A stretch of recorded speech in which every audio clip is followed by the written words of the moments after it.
Hello, everybody, and welcome back to the next episode of the Dental Implant Podcast.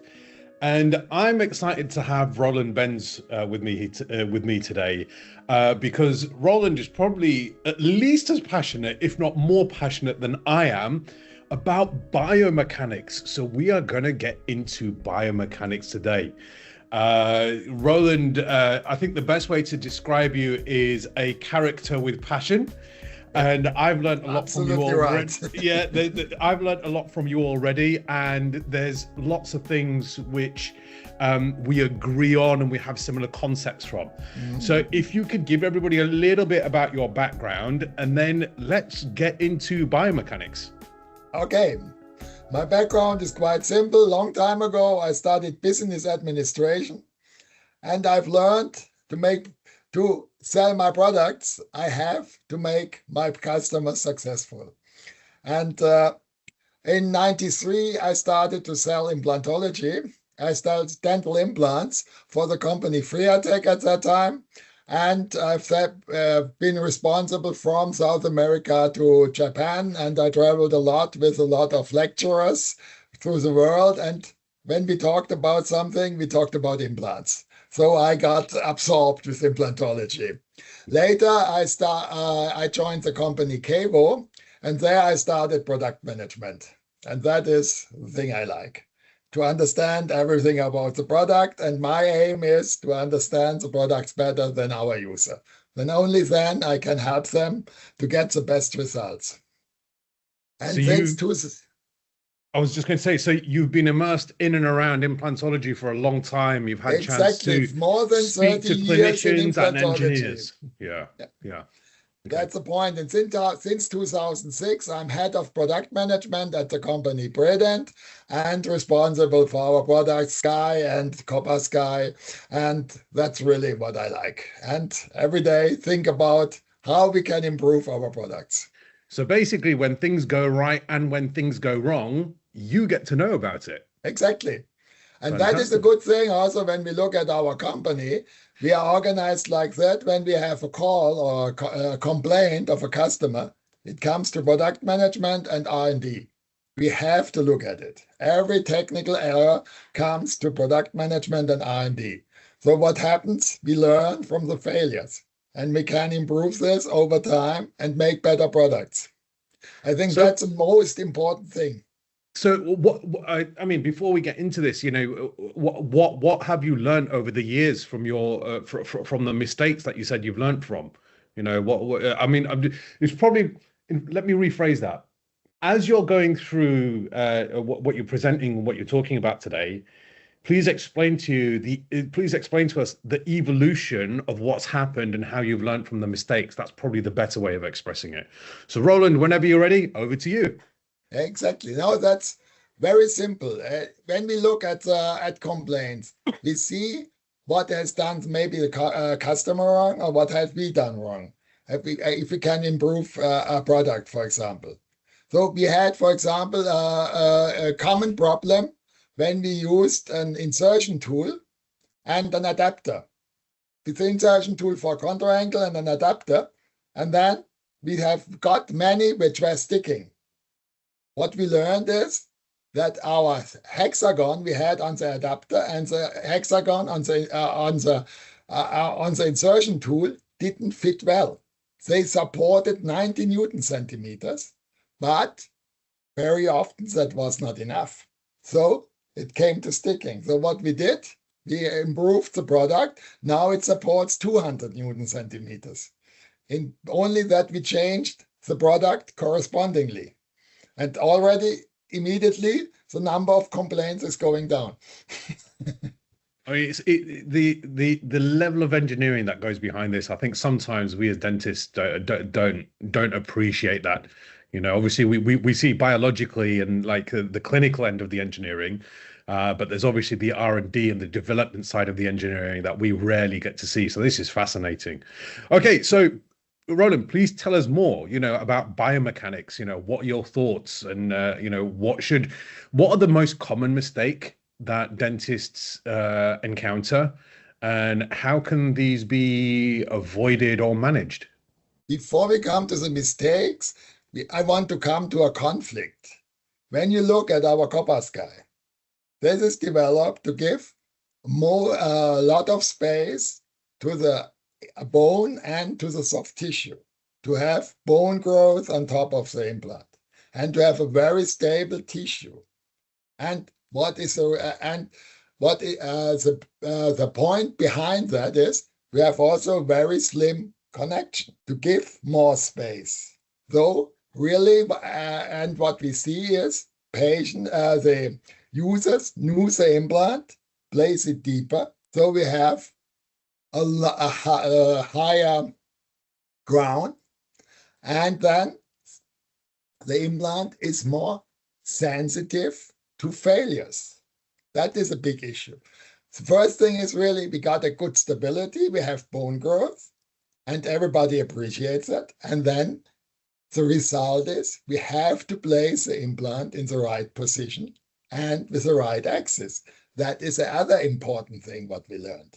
And when we see mechanical failures, then we see, oh, it's mostly that the implant is not in the right position. Yes. Or that the axis is wrong. That the occlusal axis and the axis of the implant are not aligned.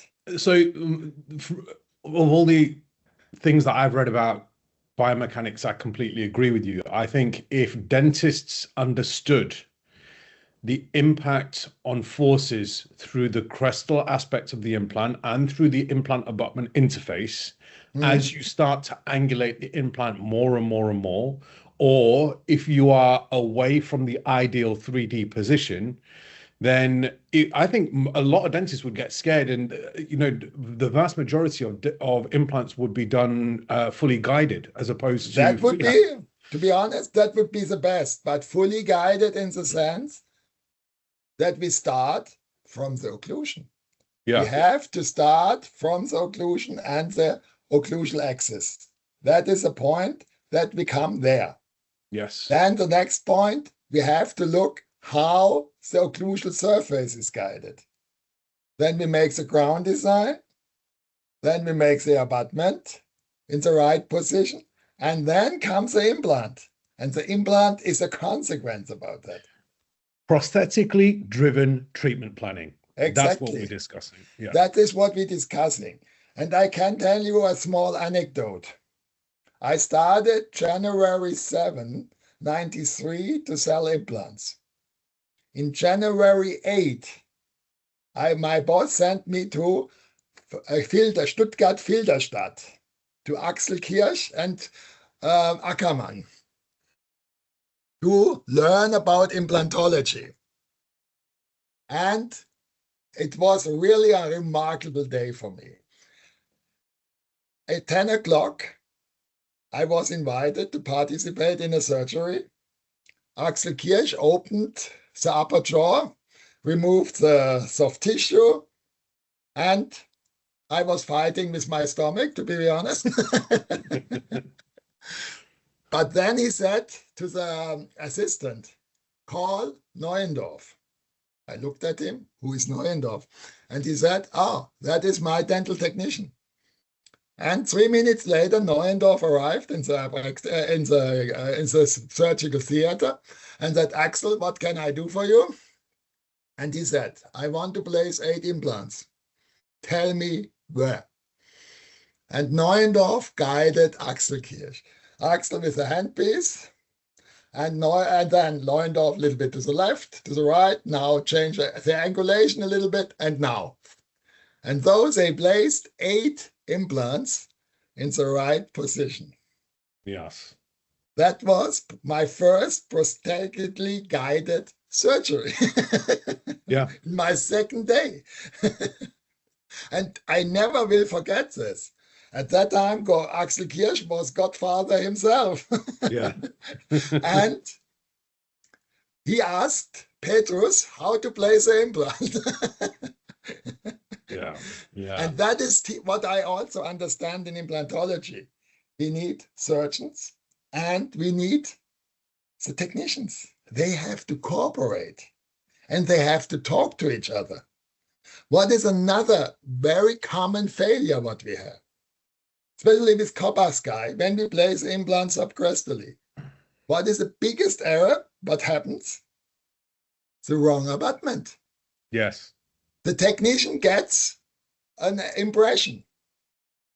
What every technician is doing? He chooses the lowest abutment. And now we have collision with abutment and implant. Yeah. And that is a problem, that there is bone. The wrong abutment, because he doesn't know that the implant has been placed subcrestally. And that's a problem. The technician needs to know the implant position to make the right abutment choice. And that's a big advantage when we make fully guided. Then we have already the choice of the right abutment. So not only do we have the choice of the right abutment, but the other thing that I will frequently do as well is I will send my technician a copy of the PA. I tell all my delegates to do this as well. Exactly. I say to them, because everything's digital now. So on the PA, you can measure from the neck of the implant to the soft tissue. Exactly. So I do that measurement and just take a photo and send it to my technician along with a scan. Exactly. Then he knows how to make a good profile. And the profile is not anymore convex like in the past. We have to make it concave. Yes. Give space to the bone and the soft tissue. That's the key of success. We need adequate bone and soft tissue, and relating it to what we now know, it comes down to oxidative stress and osteoimmunology. Okay, so exactly. when you constrain the blood supply by having the emergence to acute, or you have pressure on the bone and the soft tissue, you are asking for problems. You're asking for problems. Yeah. And when you see, if you have pressure on the tissues, you will see bone resorption. The body is making space. We have really so nice pictures, follow-ups, where the wrong abutment design, and 2 years later, the bone is gone. We have resorption. And that is really the point. Biology and biomechanics sometimes are in conflict. And that we have to understand. Yes. Can I make you a question? Of course. Did you ever learn about occlusion on implants? Or only learned about occlusion on natural teeth? Exactly. And I mean, even when I did my MClin in implantology, the occlusal aspect that I was taught was basically occlusion on teeth. And it wasn't until afterwards, till I did my own research, that I found actually the occlusion on implants is completely different to the occlusion on teeth. And you know the reason why? It's very simple.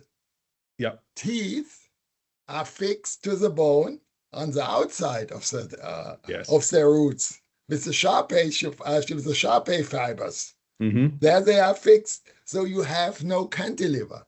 Yes. And on implants, we have a central screw.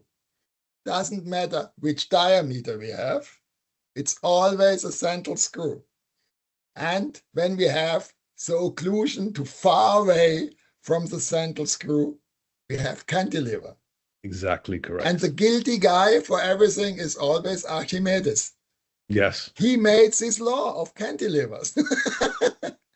When we have cantilever, everything can go wrong. Yes.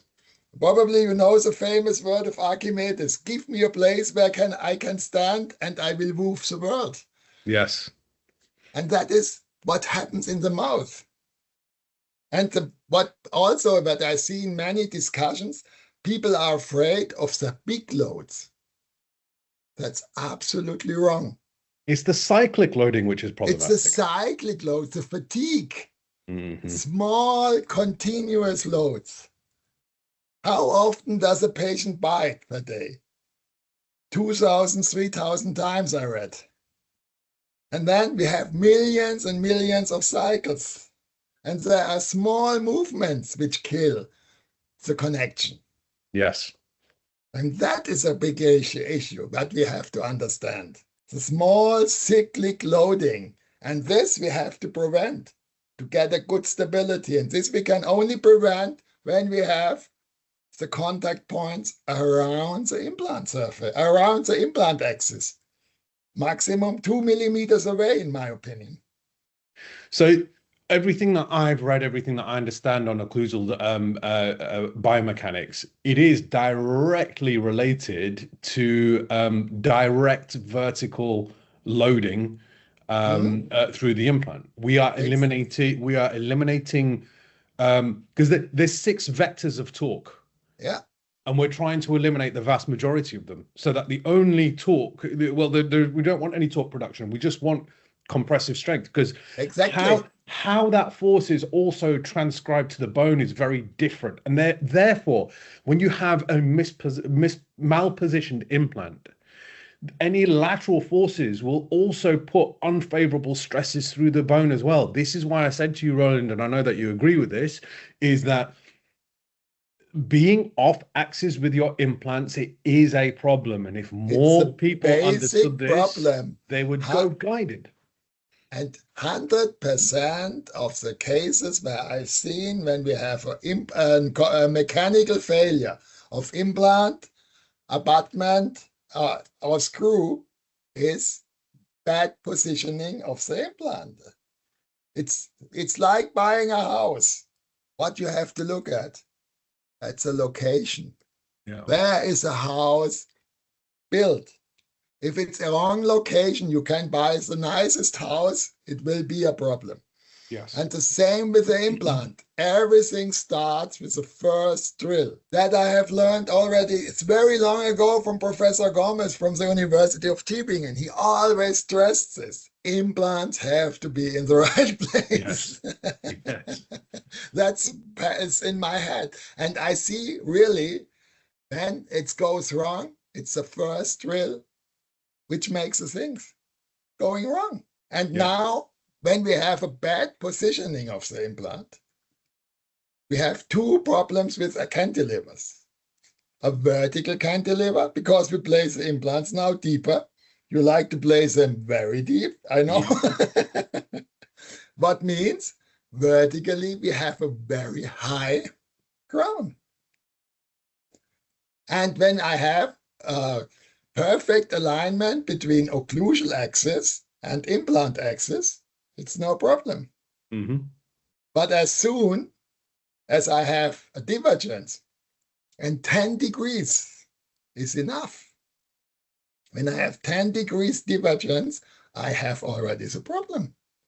When implant axis and occlusal axis are different, 10 degrees different, then we come in problems.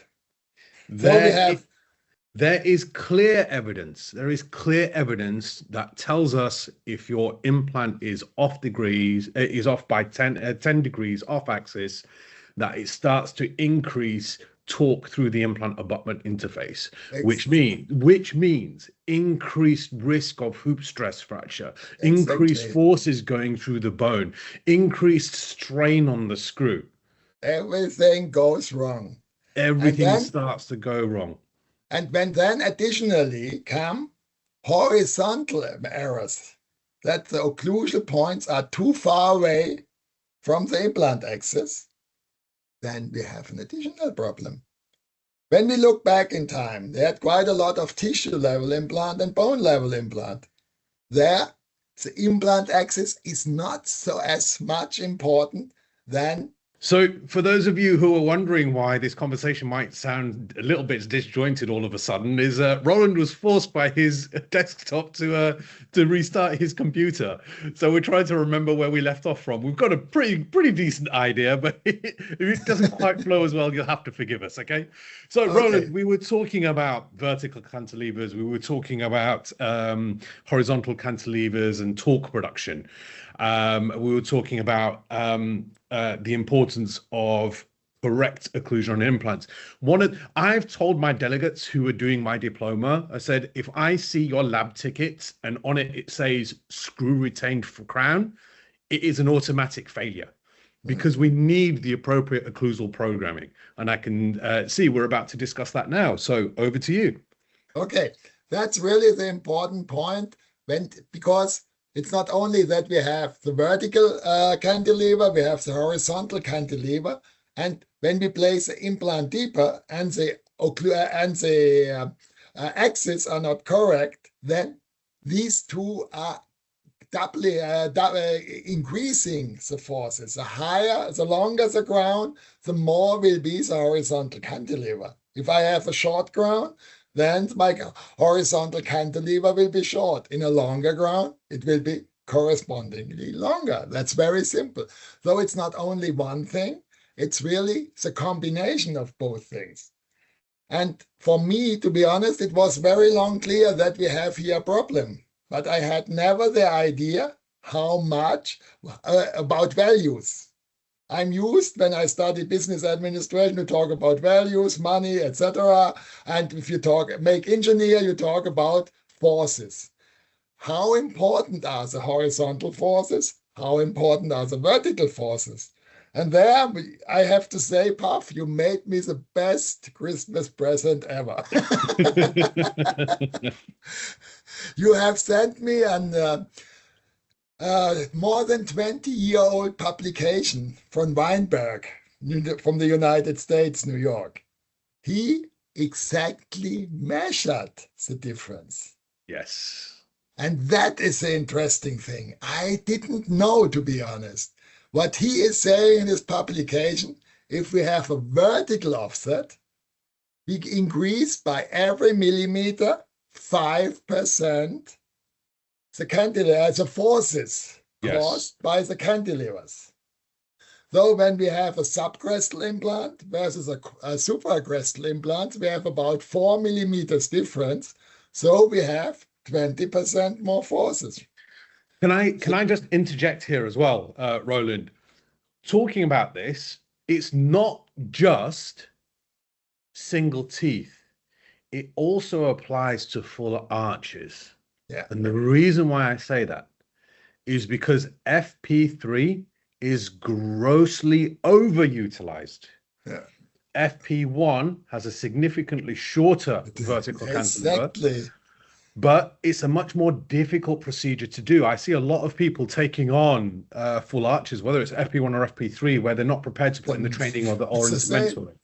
And what happens is when you do that alveoplasty in FP3, not only are you increasing the vertical cantilever, you have a lateral and posterior and anterior cantilevers as well.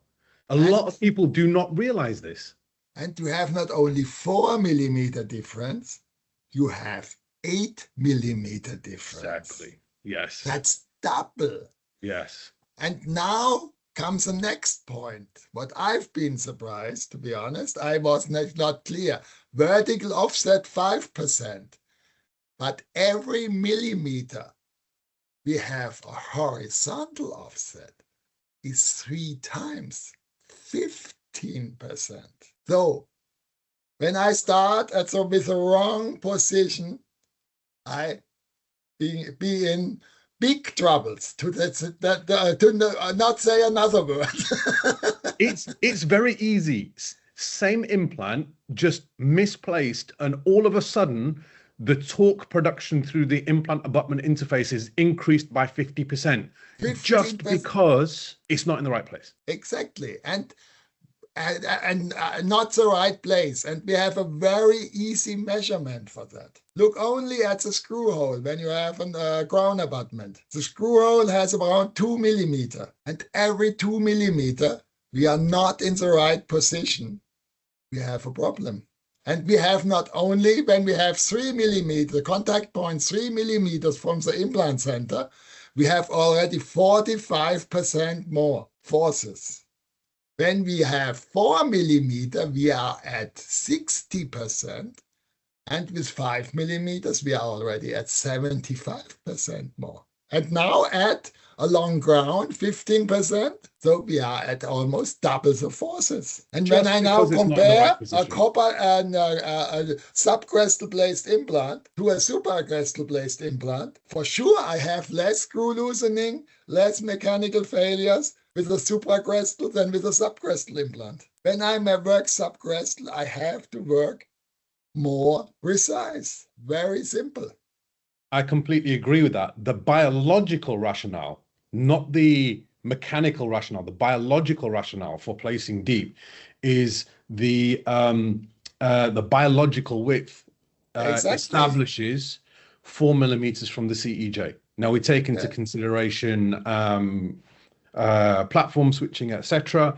But if it's placed too shallow, you will automatically have marginal bone loss. There's a difference between marginal bone loss and marginal bone remodeling. Okay. Yeah.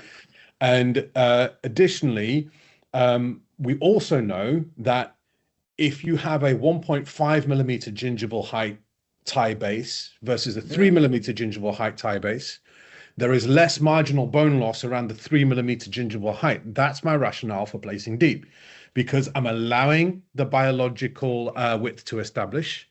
I am also having a taller gingival height to take. It comes down to stress concentration again. We're removing the oxidative stress from around that very delicate implant abutment interface. I'm moving it away. That's my rationale for it. Exactly. That's very simple. We have, and biology and biomechanics are in conflict in this area in that time. And that's why we have to work more cautiously. That's really the point. It's very simple. And then we have an additional problem. We have to look at occlusal surface. Yeah. The height of the cuspids. That's also very nicely shown in this work of Weinberg, that if I have a steep cuspid and the contact points on the steep cuspid, I have a 30% increase of forces with every 10 degrees. So we have to think, if I have a difficult situation, I should make a very flat occlusal surface. Effectively, what we are expressing, malposition of the implant and incorrect occlusal planning can very easily double the forces going through your implant abutment more interface. Than double. Yeah. Imagine we have 5 millimeters, we said 75%. Then we have, let's say, long crown, plus 3, then plus 15, plus 30. We have more at 110%. Yeah. And now imagine the patient has parafunctions. Yeah. That's an overkill. This is the problem. This is the issue. It's so simple. And another important thing, there is, I think, even a full arch much easier than single tooth. A single tooth implant with a zirconia crown on top of it. It's like a rock in the ocean. And around, we have floating pillars. Yeah. The teeth. And we have abrasion of the teeth. And in zirconia, we have no abrasion. What's happened? You get primary contact. And this is why occlusal refinement review every single year should be mandatory. It should be part of the recall. Yes. I ask always when I make presentations to our customers, do you make a recall? Do you control the occlusion in the recall? What do you think? How many are doing this? Not 10%. Close to zero, I'd say. Close to zero, exactly. And that's a big mistake. And now imagine you have an implant with a bad position, with a Snoopy crown. You know what is a Snoopy crown? I know what a Snoopy crown is. For the listeners, I try to explain. Imagine you have an implant placed in London and the contact points in Glasgow. And now you make a crown and the contact points are on the nose of Snoopy.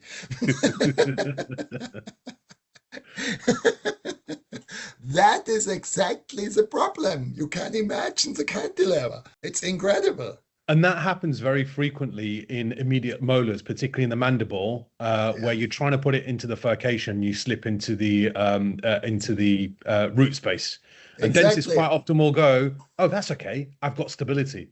Yeah. No, it's in the But wrong then place. I have a Snoopy ground and then I have mechanical failures. Yes. By the way, this word Snoopy ground, I learned from a Chinese professor. She says Snoopy ground is a no-go in the molar area. You She's should right. have a heart-shaped ground. Yeah. That the center of the heart is going into the implant.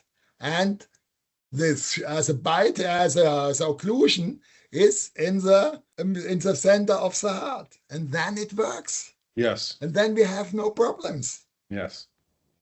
And when we then have still a little bit of softer materials, then it's even better. The problem is, do you know what are the most, what we see normally in almost 100% of the cases for the restoration material when we have fractures or other mechanical Zirconia. problems? Zirconia. Zirconia. Yeah. It's almost 100%. Because what happens when you use lithium disilicate and you have bad forces, you have chipping. When you have a composite material, you have abrasion. You see it and you can do something. And that was the thing what I've been shocked, to be honest, when I've been now in Monaco and the ARO Congress, and they talked about mechanical failures. What they talked about? Chipping and how to prevent chipping. In my opinion, it's the wrong way of thinking. Chipping is a sign that I have mechanical error. When I have chipping, I know, oh, there are forces which are too high. I have to look at the occlusion. And that's the easiest thing to see. But the problem is, the dentists are also have their patients as customer.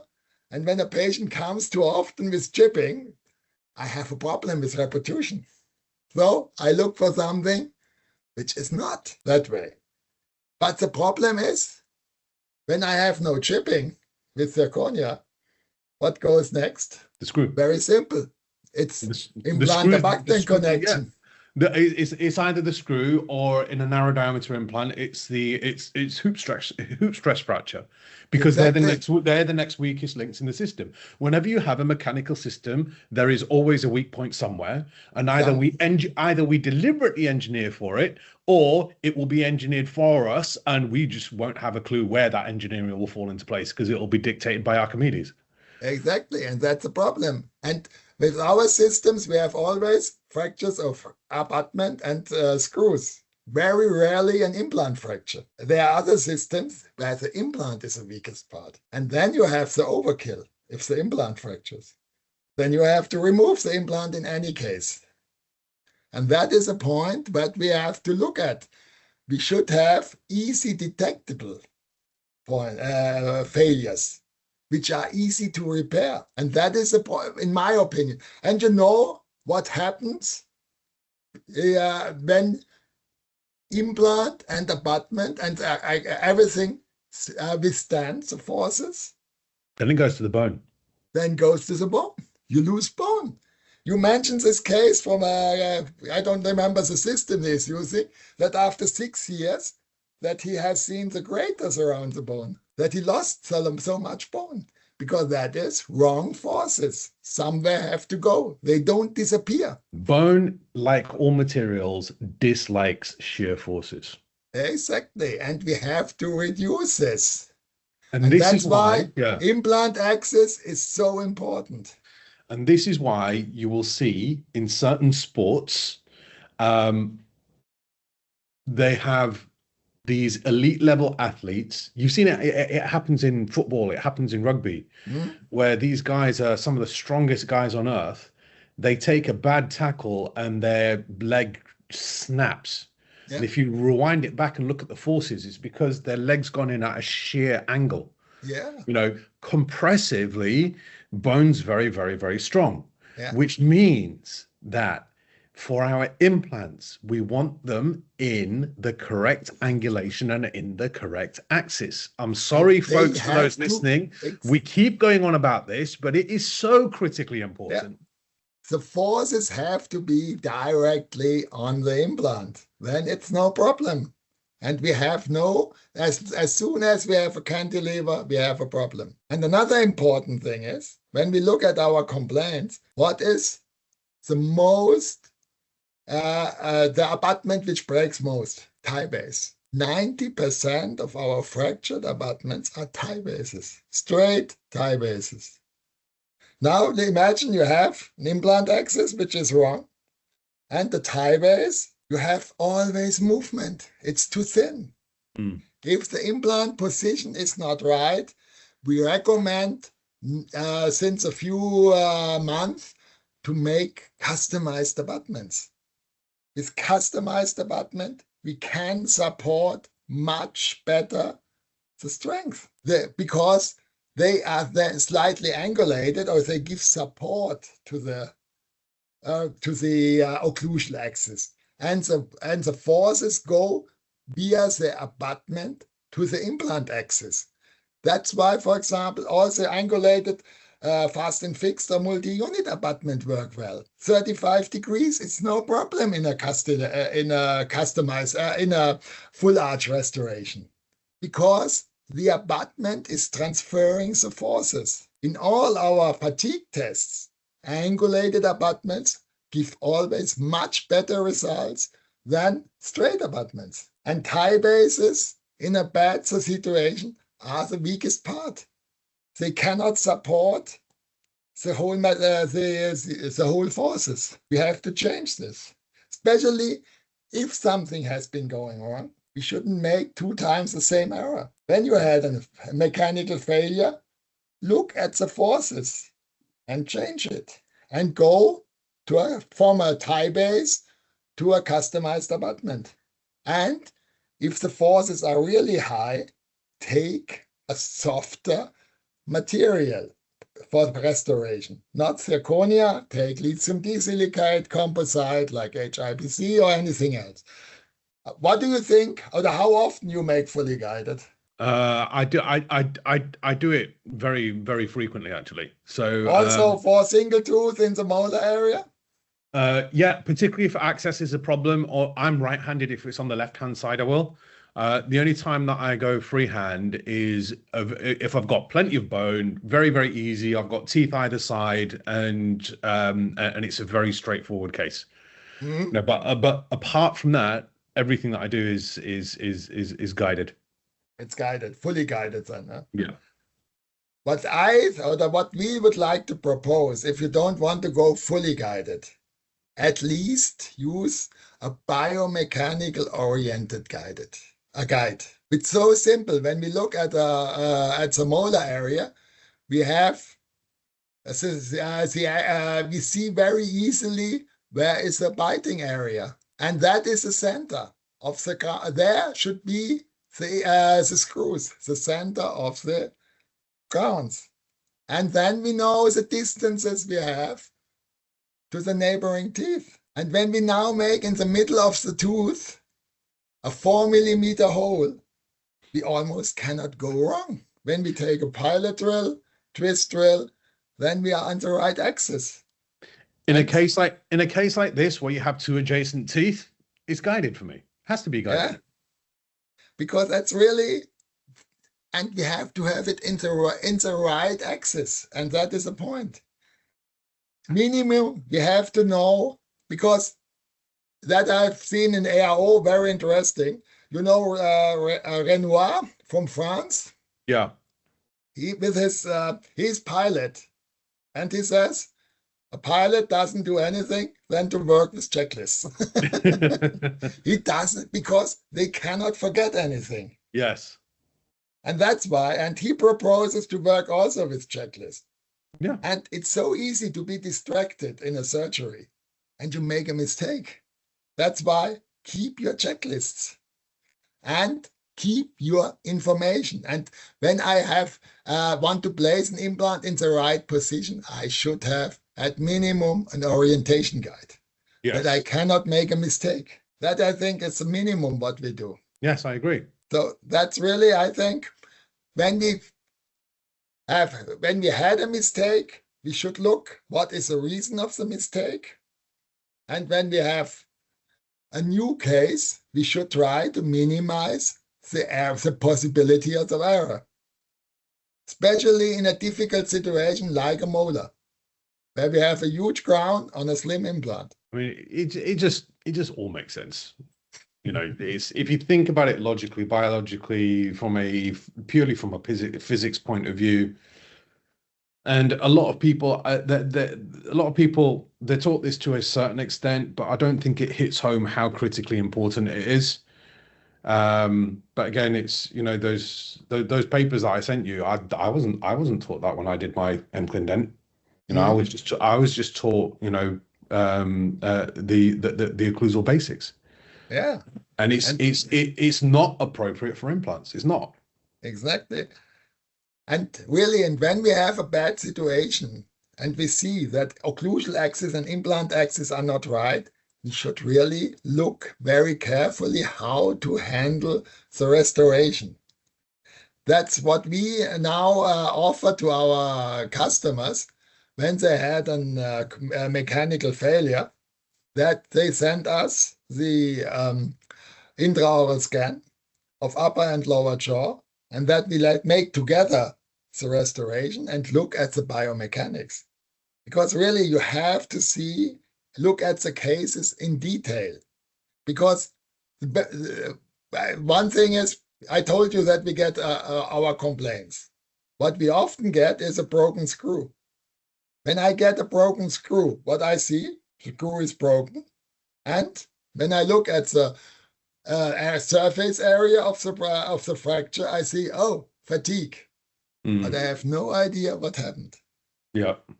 The next what we get is a picture of the fractured abutment of the, but it's the same. We can say mechanically as a material, everything nice, no hole, nothing inside, fracture, fatigue again.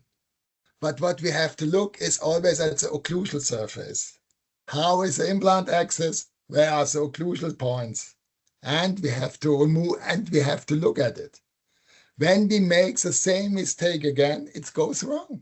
Yes. If you drive with a car against a tree, the car will break. And the next time it will break again.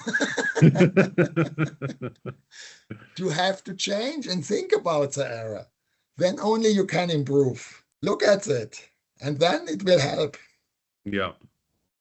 And we can only, what we can do as a manufacturer, we can help you to look at the cases. And I think that is worthwhile to think about and to look at the failures, because only that is improving your way of working. Absolutely.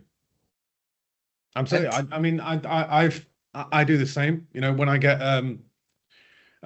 get complications, I go through the case with a fine tooth comb and try to identify what it is the mistake that I've made, what it is that I can improve.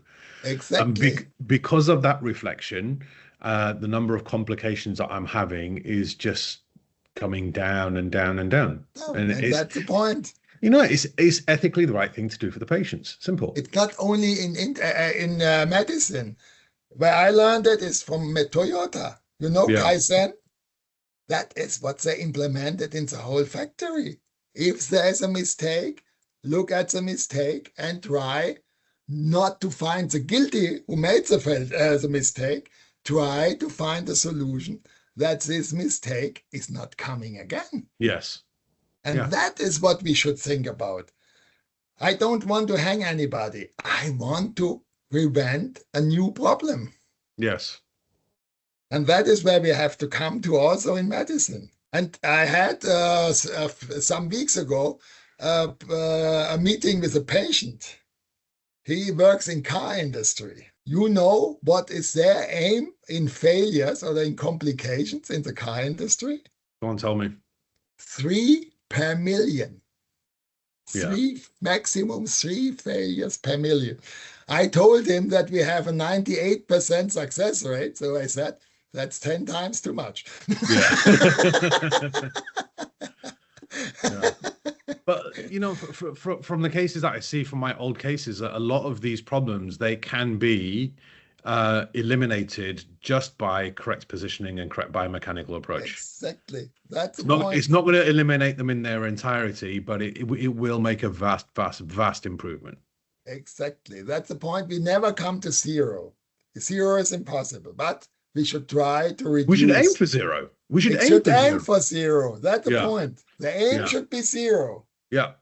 But we have to look how we can get there. And every time we learn, and that is the important thing, we have to learn from our failures. That's really what I really want to.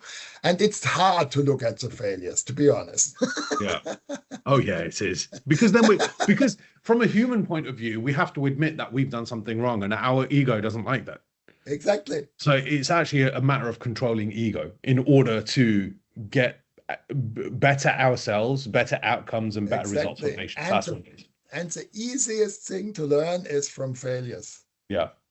When you are successful, you never know why. You might be lucky. But when you see a failure and you find the reason for the failure, then you can improve. And that is the way what we should think about. How we can improve ourselves and help our patients to live a better life. Yeah, fantastic. Okay. I think we should ask through. Make a final statement. Or you would like to add something?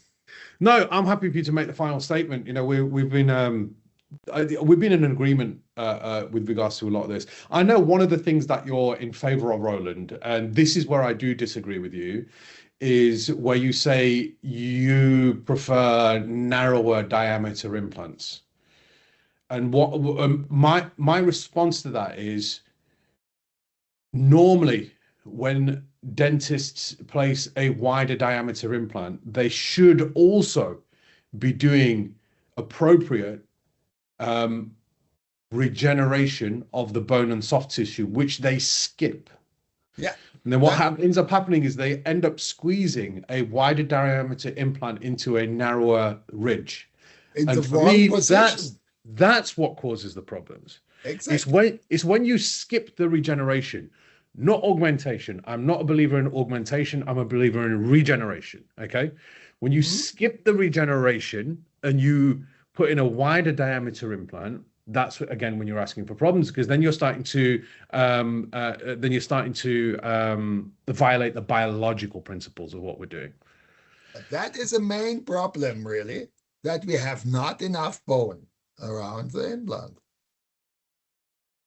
I don't know how old is this law from Tano, 1.5 millimeter.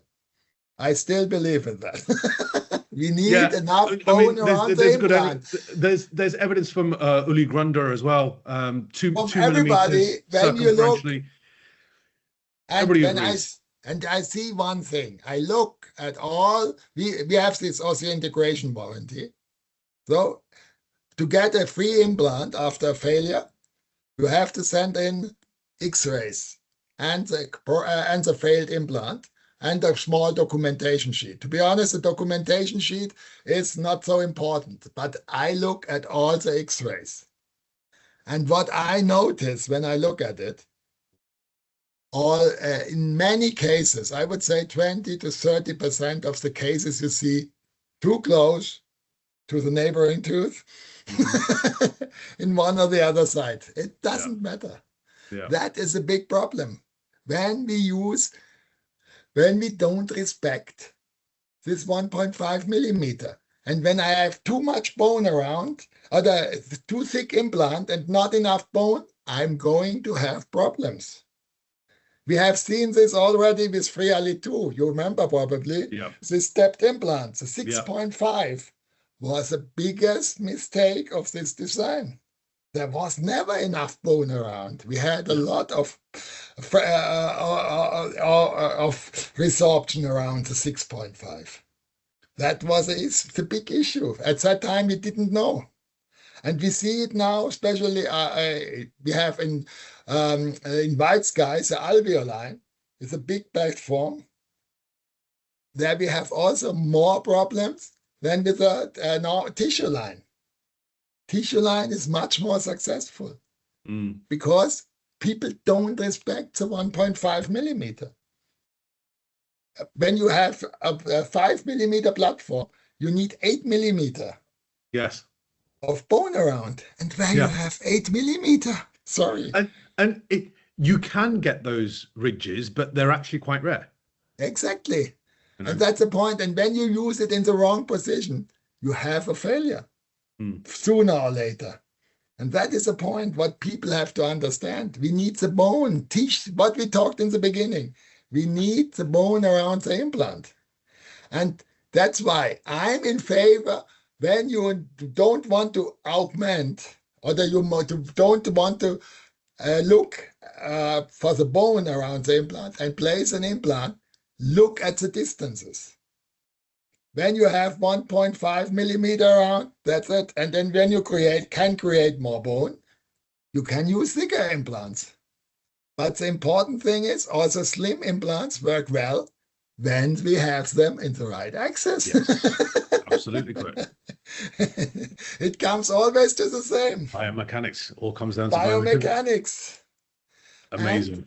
And biology around. We have to find the right compromise between the two things. Absolutely correct. Roland, this has been absolutely fantastic. Thank you so much for your time today. It was a pleasure. I think when we speak next time, just make sure your updates are done on your computer exactly. before we jump on I the will call. do this. Okay. Sorry for this interruption. That's okay. I'm just joking with you. Okay.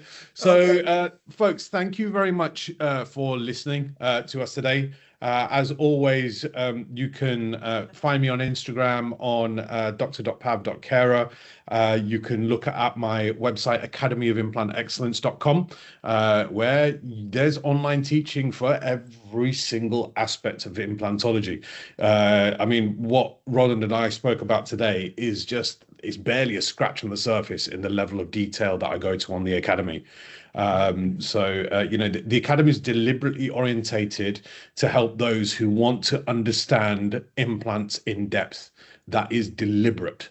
And I love teaching. It's fantastic. So, Roland, thank you so much for your time today. It was a pleasure again to talk to you.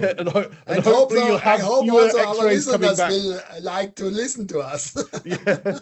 Hopefully you'll have fewer radiographs coming back where it's too close to the people. Because hopefully, even if 1 or 2 people are inspired to do guided surgery off the back of this, exactly. At least it'll be worth it. At least a biomechanical orientated guide. Yes. I think I really would like to see more of this. I want to work less, is my point always. You like me. Okay. Okay. Thank you. Excellent. Thank you, Roland. Bye-bye.